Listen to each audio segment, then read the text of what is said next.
Pagi-pagi bikin gehu pedas isi daun kelor. Assalamualaikum pemirsa sadayana. Kumaha dararamang pemirsa?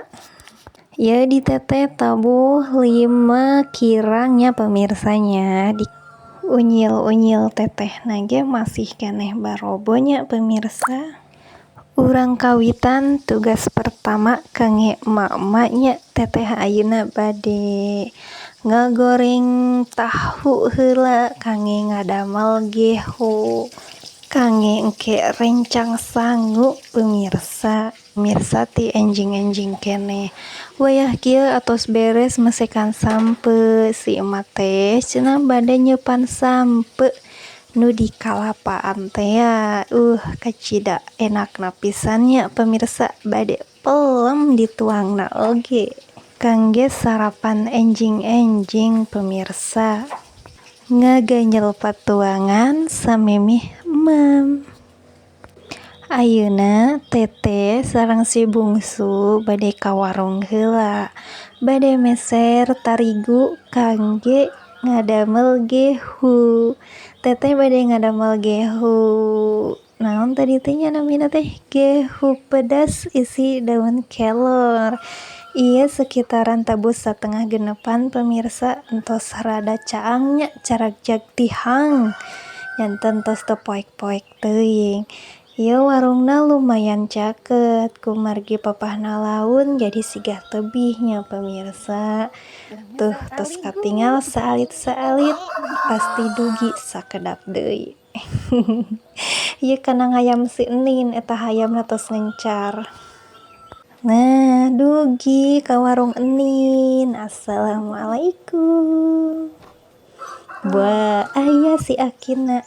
Meser tariguna teu ka video pemirsa sadayana kumargi rusuhnya tadi teh si Dedena cenah hoyong ka WC ayeuna mah urang lajeng nyanak daun kelor heula kangge isian gehu pedas teh nya pemirsanya.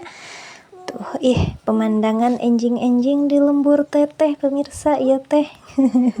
Lumayan sejuknya bari pipirna ge barala henteu dikoredan si emana cenah nuju ka sawah nuju rariweuh teteh mah da ngedul.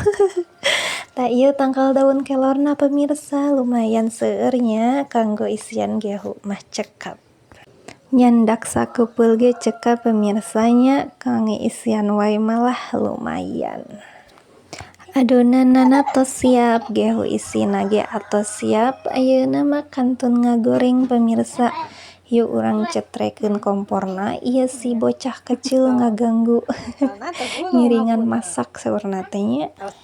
Tahuna ulang anclomkeun pemirsa kana tarigu nya supados gareulis gehuna urang baluran sing pinuh sing dugikakeun teu katingali gehuna pemirsa sadayana sok teteh mah teu tiasanya ngadamel gehu teh ala kadar nawen.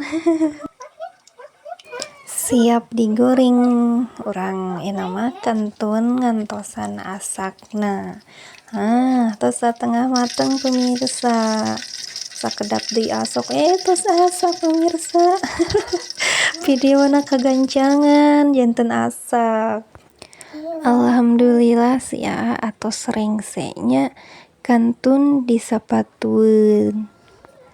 Alip atos nyamper rerencangan Cia Amani naon namina teh tanginasnya ieu murang kalih teh mangga sing saroleh sing palalinternya di sakolana cekap sakieu nya pemirsa kangge carita dinten ayeuna. Assalamualaikum.